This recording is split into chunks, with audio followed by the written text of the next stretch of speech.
God. Palakpakan natin ang Diyos, mga kapatid. At salamat sa Diyos na tayo po ay muli nandirito sa pagtitipon, sapagkat sabi ng Hebrews 10:25 na huwag kaligtaan ng pagkakatipon. Amen? Kasi yung mga ugali ng iba, ang tinutukoy ni Pablo, yung iba, hindi ikaw. Pero kung gumagawa ko tayo nun, tayo ang tinutukoy nun. Amen? At alam niyo mga kapatid, hallelujah, ang ating pong pag-aaral ngayon mga kapatid, tayo po ay mag-aaral sa salita ng Diyos. At hindi naman po tayo mga teacher talaga. Pero nagsusumika po tayo kung paano po natin abutin ang kaligtasan mga kapatid. Hallelujah. Praise God. At maraming mga tao mga kapatid na hanggang ngayon hindi sila naniniwala dito mga kapatid. Ang ating pong pamagat, ang katotohanan tungkol sa impyerno. Hindi po tayo nananakot sapagkat ito talaga yung totoo, ang sabi ng banal na kasulatan. Praise God. Ito po yung ating pamagat mga kapatid. Hallelujah. Ang impyerno ay nakakapangilabot na lugar at hindi gawang biro ang papunta sa lugar na ito ayon sa Biblia. Amen. Praise God. Hindi po gawang biro kapag napapunta po tayo doon. Kaya doon sa naglilingkod na patumpik-tumpik mga kapatid, minsan, kapag tayo nandito sa loob ng simbahan, lalo na panahon mga kapatid ng preaching, wag na wag tayong mawawala sa upuan mga kapatid. Akala natin biro lang ito mga kapatid, ang ating paglilingkod, pumupunta lang tayo. Hallelujah. Kailangan kapag maglingkod tayo sa Diyos, gawin na natin higit pa sa 100% mga kapatid. Di ba ayaw natin mapapunta doon? Kaya nga sabi nung isang mayaman, sabi niya kung maaari, pabalikin mo sila sa lupa. Hallelujah. Bago tayo magpatuloy mga kapatid, tayo po na imanalangin mga kapatid. Iyo po natin ang ating mga ulo. Dakilang Diyos sa makapangyarihan sa lahat. Salamat Panginoon sa umagang Diyos. Narito mo, Panginoon, muli ang iyong lingkod, Panginoon. Ang iyong munting lingkod, O Diyos. Muli nagpupul, nagpapasalamat, O Diyos.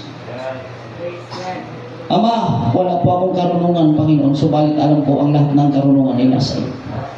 Kaya purihin ka, O Diyos, walang saysay po, Panginoon, ang aming pagdalo, ang aming pagsamba, ang aming pag-upo, Panginoon, ang aming pagpapalakpak kung hindi ka namin maramdaman, Panginoon.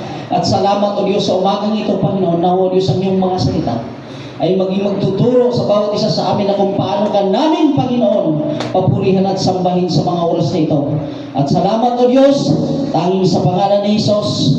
Amen and amen. Hallelujah. Palakpak sa Diyos, mga kapatid. Makipagbukas kayo sa akin, mga kapatid, sa Matthew, chapter 9. Matthew 9:47 hanggang 48. Sayang, sana mayroon tayong ano. Pero pa, nakita mo na?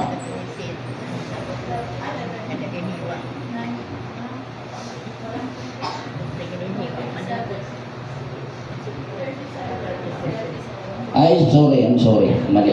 Iba yung nakita ko sa baba. Marcos pa rin. Matthew 10:28 mga kapatid. Matthew 10:28. At huwag kayong mga takot sa mga nagsisipatay ng katawan.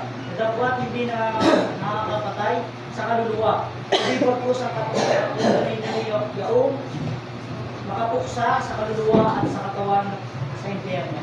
Amen. Palakpak sa Diyos mga kapatid. Huwag na po tayong matakot mga kapatid sa pumapatay ng ating laman. Kundi ang katakutan natin yung mapuksa yung ating kaluluwa. Amen? Amen. Dapat kang matakot kapag ka ang iyong kaluluwa ay hindi napapunta sa kaharian ng Diyos. Kasi minsan mga kapatid, may mga tao na gumagawa, nagpapatuloy hanggang ngayon sa kasamaan sapagkat hindi sila naniniwala na ang sinabi ng Biblia na mayroon talagang impyerno. Amen.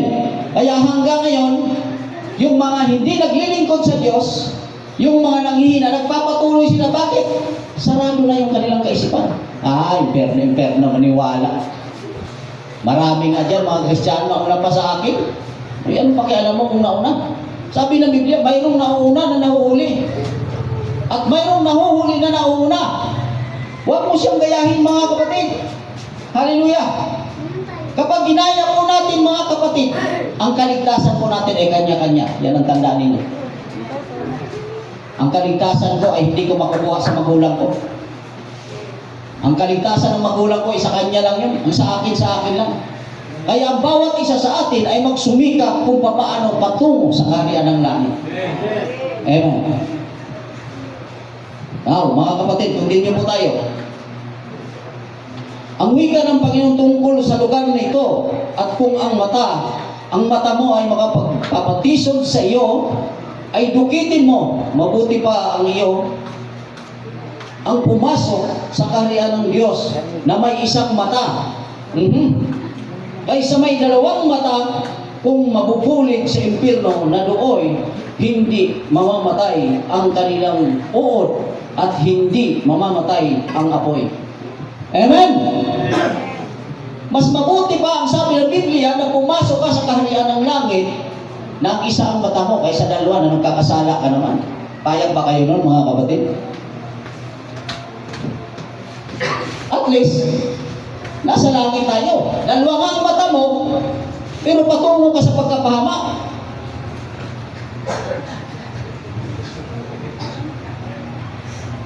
Praise God, wala pong taong papayag mga kapatid. Yung mga kasalanan, saan ang gusto mo? Langit o impyerno? Langit ako, langit. Pero nung nabubuhay siya mga kapatid, hindi siya gumagawa sa kalooban ng Panginoon. Tandaan mo, gaano man kasama ng tao, kapag ito'y namamatay mga kapatid at 50-50 na buhay, tanungin mo siya kung saan niya gusto. Ano yung sasagot niya sa inyo? Brad, gusto mo ba? Saan ka ba? Langit o impyerno? Langit ako. Pero nung siyang nabubuhay mga kapatid, ang kanyang gawin ay hindi patungkol sa gawain ng Panginoon. Amen? Continue mga kapatid. Marcos mga kapatid. Chapter 9 verse 47 hanggang 48. Marcos 9 versikulo 47 hanggang 48. Mark 9, verse 47 to 48. At kung ang mata mo ay makakapag-isod sa inyo, ay tukutin mo. Mabuti pa sa iyo ang pumasok sa kaharian ng Diyos na may isang mata. Ay isa sa dalawang mata kung mabulig sa inyo. Sa 48, ikaw ay hindi namamatay ang kanilang ulo. Hindi namamatay. Amen. Palakpakan natin ang Diyos. Malinaw na sinasabi ng Biblia mga kapatid na mas mabuti pa na mayroong isang mata. Pero sa ngayon, nagpapaganda pa nga inaayos pa nga lahat Mahihiya ka mga kapatid kung sa panahon ngayon. Dahil ang realidad ng tao ngayon ay pagandahan. Amen? Kahit hindi maputi, pipilitin puti mga kapatid. Ano man ang kagandahan mo, ano man ang kagwapuhan mo, ang sabi ng banal na kasulatan, lahat yan ay mga tatapos. Amen. Kung ano ang nilikha ng Diyos, doon lang tayo mga kapatid. Sino gusto pumunta ng langit? Amen. Napakarami, ano? Kaya tayo nandito, gusto natin ng langit. Amen. Praise God. Pero kung minsan, kapag ka dumarating sa atin ang mga bagay na panghihina, mga kapatid, anong langit-langit? Mga nagsisimba lang dyan, mga ano naman yan? Nakikita ang kasalanan ng iba, pero yung kanyang sariling kasalanan, hindi niya nakikita. Sabi ng Biblia, mapalad ang taong hindi nakakasumpong ng katitisuran. Amen? Mismo kapatid mo, gagamitin sa iyo. Minsan, pastor, ginagamit sa iyo. Para subukin ang iyong pananampalataya sa Panginoon. Akala niyo paglilingkod sa Panginoon, okay lang? Pahayahay lang? Naka-aircon pa. Wow, napakaganda. Pero hindi mo alam, kapag napapunta ka sa impyerno mga kapatid, mas matindi mga kapatid ang paghihirap. Sapagkat ang sabi ng isang mayaman, amang Abraham, maaari ba pabalikin mo si Lazaro sa lupa? sapagkat mayroon pa akong 5 mga kapatid. At ayaw kong mapapunta sila dito. Gusto niyo bang mapapunta doon? Ang napapupunta doon yung namamatay. Ganon din yung papunta sa langit. Kung gusto mong pumunta ng langit, ay kailangan dumaan tayo sa kamatayan. Amen. So patuloy tayo mga kapatid. Continue. Sumisigaw ang isang taong mayaman dahil sa kahirapan na kaniyang nararanasan doon sa lugar ng impyerno. At sinabi niya, Amang Abraham, maawa ka sa akin. At suguin mo sila sa upang itubog niya sa tubig ang dulo ng kaniyang daliri at palamigin ang aking dila sapagkat naghihirap ako sa alab na ito. Palakpak sa Diyos mga kapatid. Nagmamakaawa ang isang mayaman. Nang sabi niya, Amang Abraham, maaari bang itubog nila sa kanyang daliri ang tumoy sa iyang tudlo? Para man lamang maibsan ang aking kauhawan dito. So, ibig sabihin, talagang lubhang napakahirap talaga mga kapatid. Pag tayo ay naparoon mga kapatid, pero huwag na nating nasain na pumunta noon. Dito pa nga alam pag natama ka na ito, ha? Aroy-aroy na Lalo na pag dumating na doon, walang kamatayang apoy. Amen. Kaya habang may panahon, habang may lakas mga kapatid, habang bata ka pa, ayusin na natin yung paglilingkod sa Panginoon. Amen. Bigyan natin ng clap offering ng Diyos mga kapatid. Hallelujah. Continue mga kapatid. Lucas chapter 16 verse 24. Pakibasa mga kapatid. Ano ba? 16? 16, 15. Malaki. 15, verse 24. Sapagkat patay na ang anak kong ito at muling nabuhay, siya'y nawala ang kasumpungan. At sila'y nangaking Yung katulad ko pa makulit, pero hindi ba lang ko? ang katuwa. Lucas 15:24. 16:24. Ah, 16. Luke 16 verse 24. At siya'y sumigaw at sinabi, Amang Abraham, maawa ka sa akin. At subuhin mo si Lazaro upang itubog niya sa tubig ang dulo ng kanyang daliri. At palamigin ang aking dila, sapagkat naghihirap ako sa alam na ito. Palakpak sa Diyos mga kapatid. Talagang nagmamakaawa ang isang mayaman. Sapagkat napapunta siya doon mga kapatid sa hindi dapat niyang puntahan. Ang isang Kristyano mga kapatid, bagamat nung ikaw ay malakas, hindi ako dyan, hindi ako kayo dalhin dyan. Pero sa oras nang makitaan ka mga kapatid ng kaaway natin, mga kaaway ng Diyos, hindi po pwedeng lakas-lakas dito mga kapatid. Bakit po? Wala na sa iyo ang direksyon ng Espiritu ng Diyos. Kaya ang tao minsan nakakagawa ng hindi tama mga kapatid, sapagkat wala nang kumukontrol sa kanyang Espiritu ng Panginoon. Amen? Mayroon bang taong nagagalit na may Espiritu pa ng Panginoon? Na kung ano-ano yung mga sinasabi? Wala na mga kapatid. Kasi pag ang tao nandoon sa influensya ng galit, minsan nawawala yung ating pagka-Kristiyano. Amen? At napakahirap bumalik sa presensya ng Diyos kapag ang tao ay natakpan ang kanyang kaisipan. Kaya wag nawang mangyari sapagkat ang sabi ng Biblia, mas maigi pa na bulag ka na pumasok sa kaharian ng langit. Kaysa kumplito tayo mga kapatid, na doon lamang susunugin tayo. Walang incentive dito, ikaw, ako mga kapatid. Walang incentive mga kapatid sa inihanda. Ito sana mga kapatid ay para lang kay Satanas. Hindi ito para sa mga anak ng Diyos. Amen? Sapagkat ang naglilingkod ng anak ng Diyos, ang sabi ng Biblia, wala nang hatol sa mga na kay Kristo. Wala nang hatol. Maganda ang relasyon mo sa Diyos. Pero kahit man Kristiyano ka, kapag hindi maayos ang ating paglilingkod sa Diyos, at nakita ng Panginoon mga kapatid, na hindi tugma doon sa sinabi ng banal na kasulatan, Dito tayo pupunta mga kapatid. Amen? Amen. Tuloy tayo mga kapatid.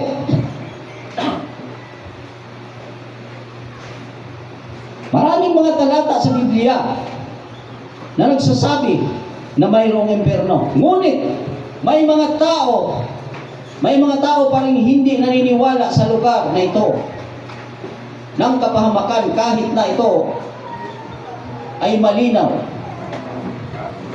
na inihahayag ng Diyos. Praise God.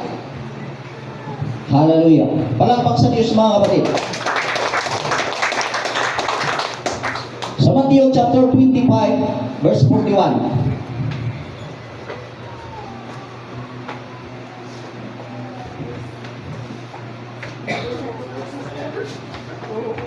Chapter 41, 25-41 Matthew.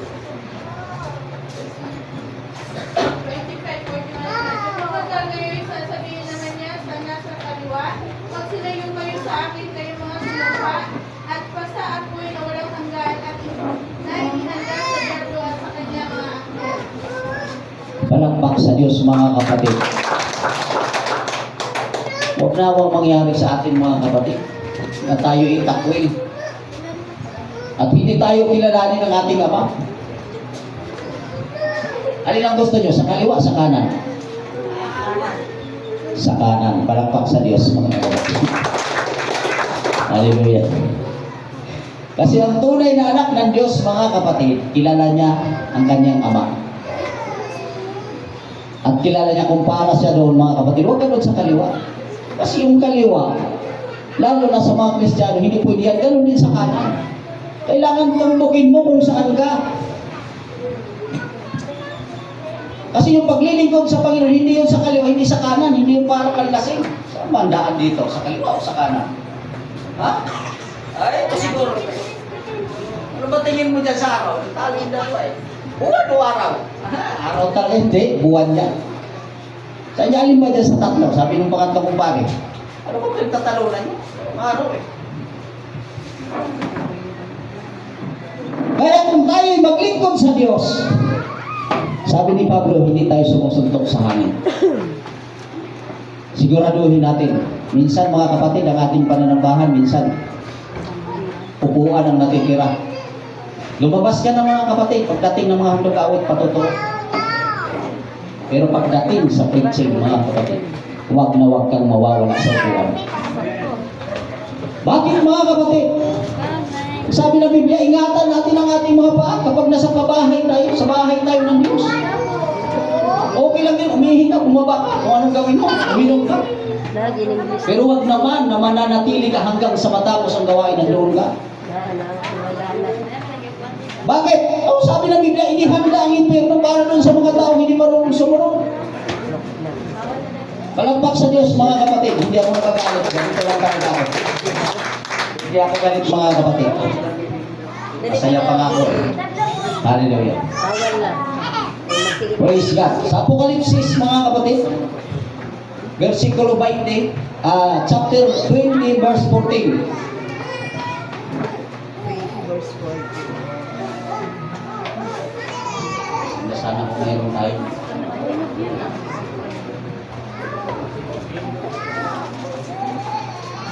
Apokalipsis 20, verse 14. Ayan, 20:14. At ang kamatayan at ang Hades ay ibinulit sa kadagat-dagatang apoy. Ito ang ikalawang kamatayan. Sa mga tuwid ay ang dagat-dagatang apoy. Palakpak sa Diyos mga kapatid. Iba pala yung napuntahan ng isang mayaman, mayroon pang dagat-dagatang apoy mga kapatid. Amen? Mas matindi ito mga kapatid. Kaya doon sa ating mga paglilingkod, kaya nga lagi kong sinasabi mga kapatid, na lagi nating ayusin yung ating pagdalo. Amen? Amen. Usahay, mahugsan ng bangko, dato na mabilin. Waanay mo yun, amen. May mga usahay pasuhain naman to, na. Kaya yung ating pagdalo, gawin natin 100%, higit pa. Amen. Na wag na ito, huwag tayong makitaan mga kapatid. Magpapahangin lang ako sa baba. Hanggat sa nakartarkon, hindi nakabalik. nakatulog. Kaya noon, mga kapatid, kapag nag-game siya, lagi ko sinasabi, kayong mga magutumin, kumain kayo bago pumunta ng simbahan. Para kahit papaano, nandoon kayo habang nangangaral, mga kapatid. Sapagkat napakahirap na bagay ang mapapunta doon sa impyerno, ang sabi ng Biblia. Praise God. Hallelujah. Continue mga kapatid. Ikalawang Pedro 2:4. Chapter 2, verse 4 ng ikalawang Pedro.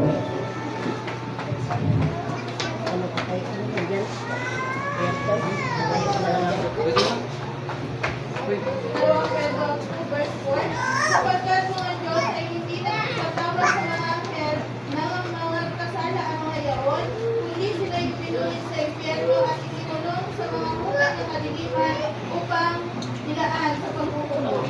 Palakpak sa Diyos. Praise God. Itong mga anghel na ito, mga kapatid, dati itong nandoon sa langit, sa kaharian ng Diyos. At nagkaroon mga kapatid ng butuhan naman. Kaya ang sabi tinapon, no, ano ang sabi niya? Sa mga hukay ng kadiliman, doon na tayo. Upang ilaan sa paghuhukom. Siksik talaga. Doon sa mga anghel, mga kapatid na nagbibindi sa langit, talagang nilagay ng Diyos sa hukay. Upang ilaan ng Diyos sa paghuhukom. Sapagkat itong mga ito, mga kapatid, dati ito sila ay mga lingkod ng Diyos na tumaliwas, mga kapatid. Ganyan din minsan ang Kristiyano. Kahit anong dala mo dito talaga.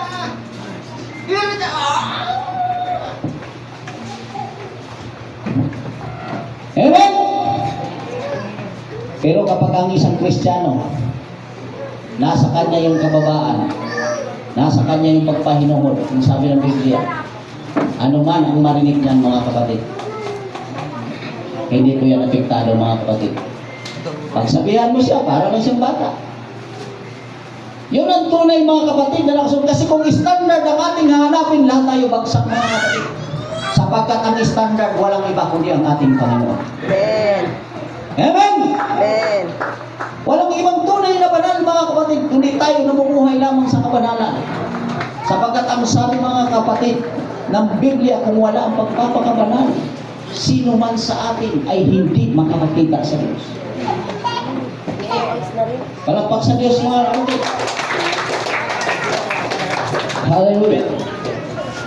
Apocalypse chapter 19 verse 20.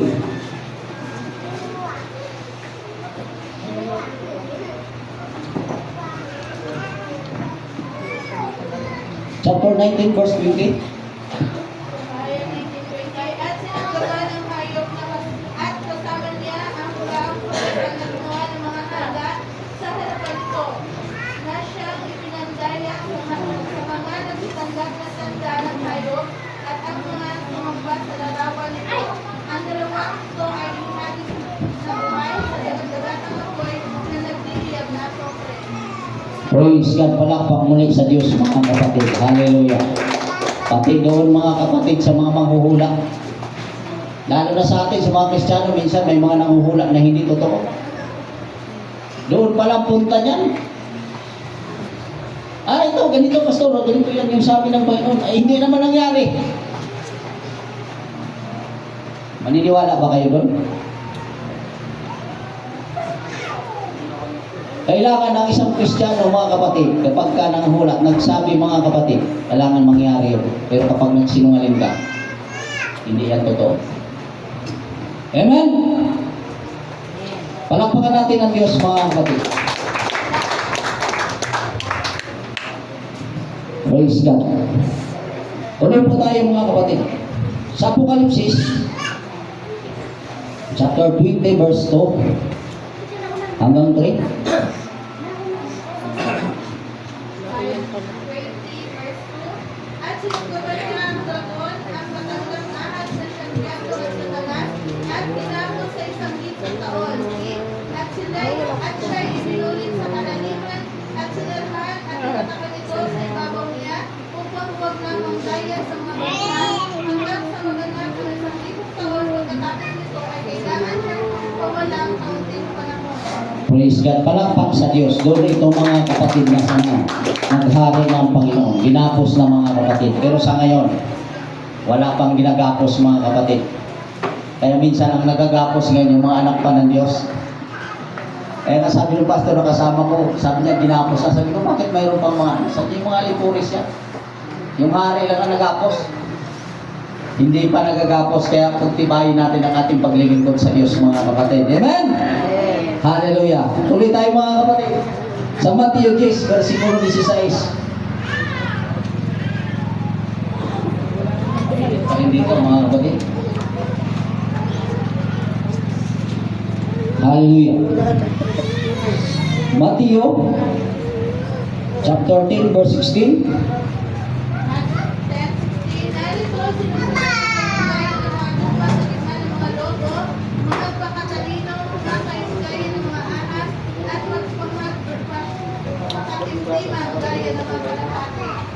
Palakpakan natin ang Diyos mga kapatid. Wow, grabe. Alam nyo ba yung hayop na kalapati mga kapatid? Yan yung nakita doon sa nung binautismuhan ni Juan, yung Panginoon. Yan yung kalapati na napakatindi kong magmahal sa anak. Isipin nyo mga kapatid, yung kanyang kinain, iuwi yan doon sa pugan at isutukan doon sa anak. Itong anak naman nakanganga. Ano kayo ang tao kung ganyan? Kainin kaya ng anak mga kapatid, lalo na kung 5 taon na?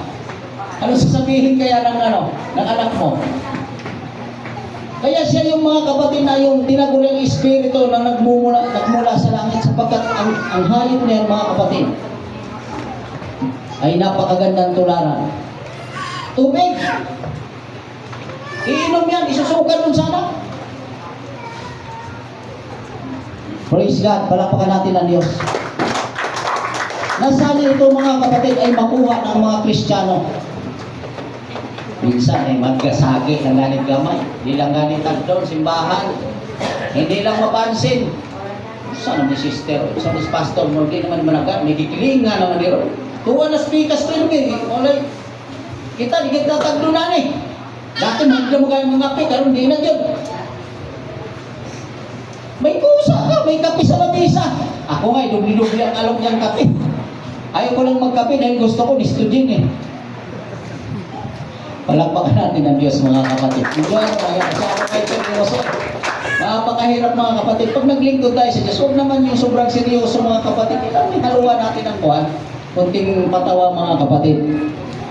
Hallelujah. Palakpak muli sa Diyos mga kapatid. Praise God. Inilalarawan ng Biblia kung ano ang lugar ng impyerno. Ang impyerno ay lugar ng kahatulan. Ito ay nakakapangilabot na lugar at wala ng pag-asa ng kaligtasan ang sino mang taong mapapunta sa lugar na ito. Wala ng kaligtasan. Kaya hanggang ngayon mga kapatid, ayusin natin sapagkat pag napapunta tayo doon, wala ng pag-asa talaga. Ang taong mapapunta doon ay ngayon wala pang impyerno. Pero may impyerno sa tahanan. Minsan pag nag-away mag-asawa, impyerno man ang bayan. Saan punta mo? Alis na ako sa impyerno bahay na yan. Kaya nga sinabi, may mga dinunita. Yung mga anak pala yun. Dinunita ka. Hindi na makikinig kapag ang tao puno na ng galit, puno ng puot sa kanyang puso. Kaya akala nyo, impyerno ng lola, yun lang. Mayroon sa bahay, may impyerno eh. Nung nag-iwalay, lalayas na ako sa bahay na impyerno na ito. Pero hindi dapat ugaluin ng isang Kristiyano. Minsan sa mga asawa mga kapatid. Mayroon ako nakita mga kapatid sa tagal kong paglilingkod sa Panginoon. Minsan ang asawa, ina-under lang. Hindi dapat sa mag-asawa yun. Tatanga-tanga ka kasi. Wala kang pinag-aralan. Samantalang nung kayo pa, naniligaw pa, wala pa kayong anak. Mahal na mahal talaga.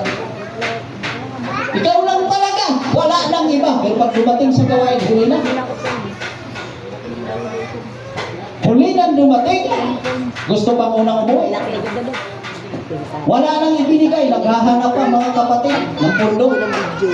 Nag-upload ang video. Okay, importance. Ban baga. Kaya tandaan ninyo, kapag nagmahal kayo, mga dalaga at binata, tingnan muna ninyo yung kanilang nanay. Kasi ang live Kasi sa pagtanda niyan, gano'n ang hitsura niyan. pati na siya. Hindi ako makapag-live. Amen? Kaya ako nung nanligaw ako mga kapatid, tinignan ko muna yung nanay at saka yung Kailangan lula. ko na ngayon. Yung lula, medyo pango. Tapos yung nanay, medyo matangos ng konti. Pero sabi ko, tanggap ko na ito pag tumanda. Ganito pala yung hitsura ng asawa ko. Kailangan ano. Amen? Kailangan mag-video. Pwede ka lang humarap. Kaya hindi ako naghanap ng maganda kasi pag maganda ang hanapin mo, Ito ay yung ginagawa mo sa likod. maganda ang asawa mo, ay mayroon pa yung Para hindi kicking ka that down. basta humarap ka lang. Praise God, palakpakan natin ang Diyos mga kapatid. Kaya iayos po natin ang ating paglilingkod para hindi po tayo mapapunta sa lugar na yan na sinasabi ng mga nakasulatan. Hallelujah. Continue mga kapatid. Mateo 23, versikulo 33 mga kapatid. Hallelujah. Palakpakan natin muli ang Diyos. Amen.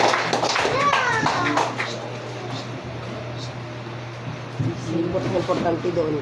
Chapter 23, verse 33. Karanas ka. 33 na Mateo. Kayong mga ahas, kayong mga lahi ng mga ulo. Paano mga kakawawala kayo sa kahatulan sa impyerno?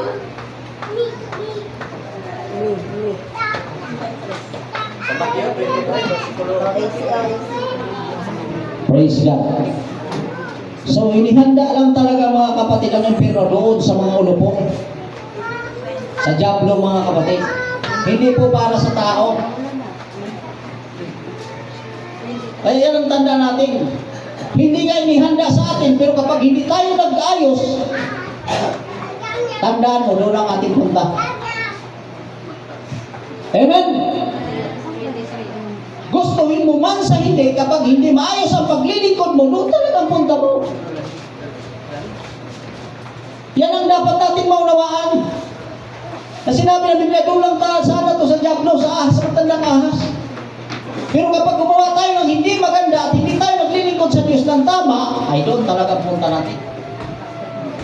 Wala tayong magagawa sapagkat sinabi ng Biblia, ang gumagawa ng hindi, mga kapatid, karapat dapat sa paningin ng Diyos, doon talaga ang punta. Ay sinabi ng Biblia, oh.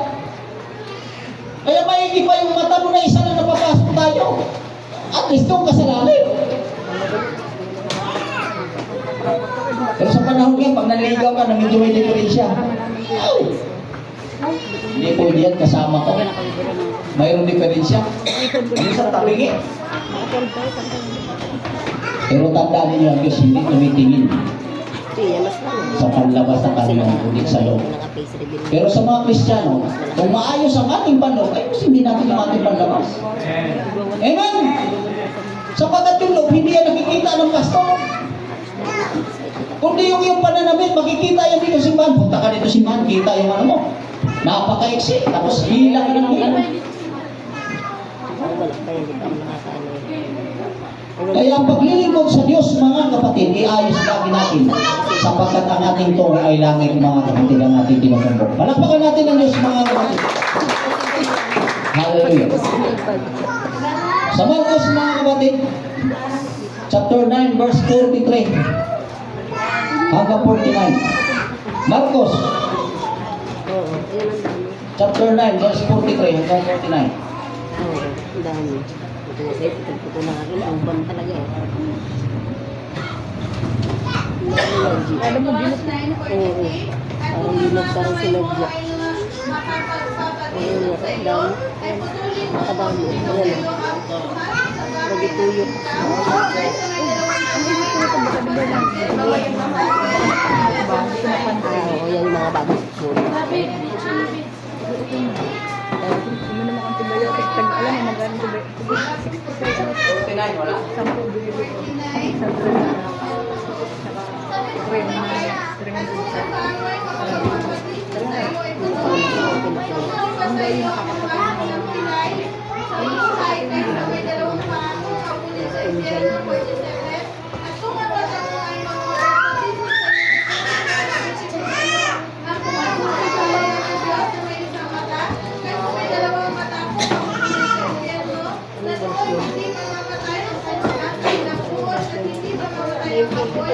sapagkat bawat isa ay aaslan sa pamamagitan ng apoy. Palakpakan natin ang Diyos. Hallelujah. Bawat isa. 43 ba? Kaya kanina sinabi ko, hindi para sa atin ito. Amen. 43, 9? Kaya ang sabi ng Biblia, mas mabuti pang pumasok ka sa kanilang na isa yung paa mo. 9? Mulok-sulok-sukat, kaya mahalaga ko ka sa Dito, gilid. 49.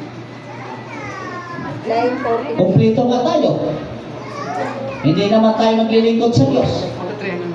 Di bali kung gwapo ka, sabi ni Pastor Suarez, pero pangit ka, wala kang Diyos, wala kang pera, may pagkamatay ka. Pero sa akin, hindi ganun mga kapatid.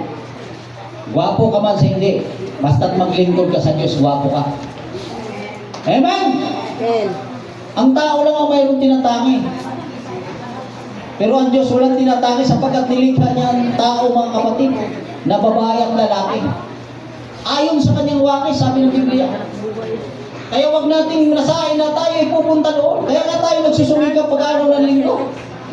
Nandito tayo para nandun tayo sa pangako ng Diyos. Sinong ilalagay ng Panginoon doon? Hindi po tayo mag-ayos. Amen? Praise God, palakpak sa Panginoon mga kapatid. Hallelujah.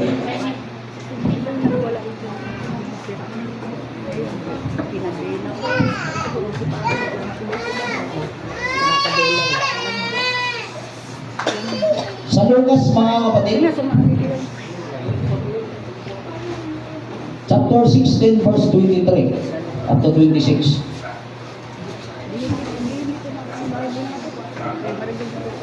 Alam niya na. 16:23 hanggang 26. At sa lahat ng mga pagkukusa ay itinigin niya ang kanyang mga mata at natanaw sa malayo si Abraham at si Lazaro ay nasa kanyang sinapupunan sa lupot at siya'y sumigaw at sinabi, Amang Abraham, awa mo kayo sa akin at subuin mo si Lazaro upang ituhod niya at subuin ang dulo ng kanyang daliri at palamigin ang aking dila sapagkat naghihirap ako sa alam na ito. 25. Natawag sila ni Abraham, anak, alalahanin mo na ikaw ay tumanggap ng iyong mabubuting bagay sa iyong pamumuhay at si Lazaro ay gayon din paraan ay masasamang bagay. Datapag ngayon ay inaaniw siya rin at ikaw ay nasa kahirapan. 26. At bukod sa lahat ng ito ay may isang malaking pangyon na nakalagay sa pagitan namin at inyo upang ang pagsiibig tumawid buhat din hanggang sa inyo ay hindi maaari at gayon din walang makakatawid mula diyan hanggang sa akin. Palakpakan natin ang Diyos mga kapatid. Hallelujah. Napakaganda ng salita ng Diyos mga kapatid. Ito po ay una sa taong mayaman na nandoon sa hadis ng pagdurusa. Pero ang tawag ng Panginoon, anak pa rin. Ang sabi niya, anak, alalahanin mo nung ikay nabubuhay. Lahat ng bagay ay nalalasan mo. Kumbaga sa talagang mayaman ang taong ito. Pero nung nakapunta siya sa hadis ng pagdurusa, ay isang napakalungkot na bagay at sinasabing, maaari bang pabalikin mo si Lazaro sa lupa? Sapagkat mayroon pa nga akong 5 kapatid doon. Hindi na maaari sapagkat ang sabi ng Panginoon, may mga ebanghilista, may mga pastor na doon. Pero kahit mayroong mga ngaral, hindi pa rin naniniwala ang tao. Anak pa rin. Hindi pa pwede ang pumunta dito ang nandiyan sapagkat may bangin at andito pupunta dyan sapagkat mayroong nakaharang na bangin. Ano ba minsan ang nakaharang sa ating paglilingkod? Maraming nakaharang sa paglilingkod ng isang Kristiyano. Minsan ka wala. Amen? Yung lang wala kang pera, kawalan. Talagang balakit yan. Bangin yan. Yung wala lang panghulog. Misis mo, kuha ng hulugan eh. Balakit, minsan pag walang panghulog. Kala nyo ba yung tinutukoy? Minsan sa buhay Kristiyano, maraming balakit, maraming bangin. Maraming mga dahilan. Kung bakit hindi nakapagpapatuloy ang isang tao. Ay minsan, yung pride lang natin mga kapatid. Hindi kayang ibaba. Amen? ang bawat isang tao mayroong ugali, mga kapatid. At huwag nating sasabihin na ako'y binago talaga ng Panginoon ng lubusan. Bakit? Likas sa tao. Kaya nga sabi ni Pedro, Panginoon, tao lang ako. Hindi ako katulad mong Diyos. Mahal niyo ba ang Panginoon? Mahal niyo ba ang Panginoon? Minsan hinahanap tayo ni pastor eh.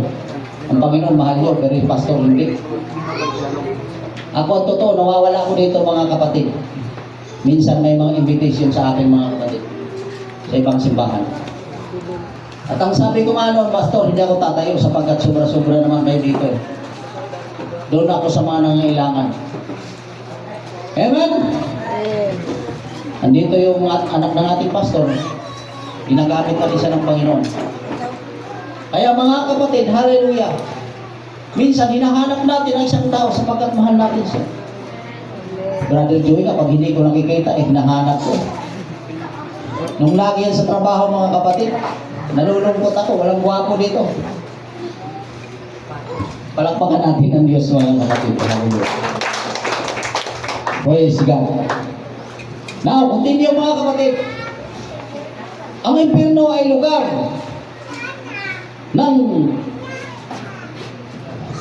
ng kalungkutan sapagkat ang mga alaala at ang magkakaroon pa ng katuparan o ang kaganapan doon mga kapatid. Lucas chapter 16 verse 21 up to 31. Praise God. Ay, malapit na mga kapatid. Pakipagbukas kayo sa akin mga kapatid. Sa Lucas chapter 16 verse 21 up to 31.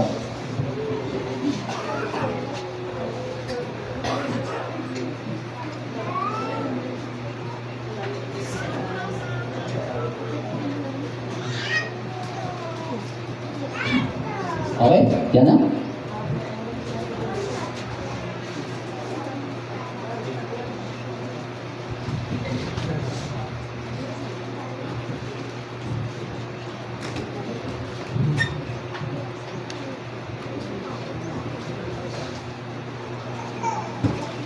Ang naghahangad ng pagkain ng mga mumo na nahuhulog mula sa dulang ng mayaman, oo, at lumapit pati ang mga aso at hinihimod ang kaniyang mga sugat at nangyari na namatay ang pulubi at siya ay dinala ng mga anghel sa sinapupunan ni Abraham at namatay naman ng mayaman at inilibing. At sa Hades na nasa mga pagdurusa ang itiningin niya ang kaniyang mga mata. At natanaw sa malayo si Abraham at si Lazaro ay nasa kaniyang sinapupunan. Amen. Palakpak sa Diyos. Hallelujah. Kaya mga kapatid, hallelujah, ginantimpalaan mo yung isang mahirap o isang pulubi. Sapagkat nung siya ay nabubuhay, talagang napakahirap. Kasama niya yung mga aso dito sa lupa. Doon siya sa silog, sa lulang, sabi ng Biblia. Nakikisalo minsan siguro, pag dampot niya ng mumo, aagawin pa ng tuta yun, o kaya aso. Samantalang ang isang mayaman, hindi man lang makukulan. Sino sa inyo gustong umaman? Amen! Napakasarap maging mayaman mga kapatid, lalo na kapag sumusunod ka sa kalooban ng Diyos. Huwag lang yung yaman mo ang susundin mo. Lalo na araw ng linggo, wala ka dito, hindi kalooban ng Diyos yun. Kaya nga isa sa pinakamayayaman ang mga lingkod ng Diyos, lalo na nung panahon ni Job.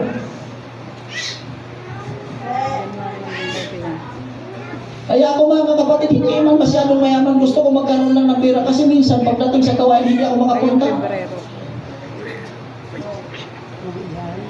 Sinong ayaw ng kayamanan? Kaya tayo nagpapakahirap ng trabaho, gusto natin kumita ng pera. Amen?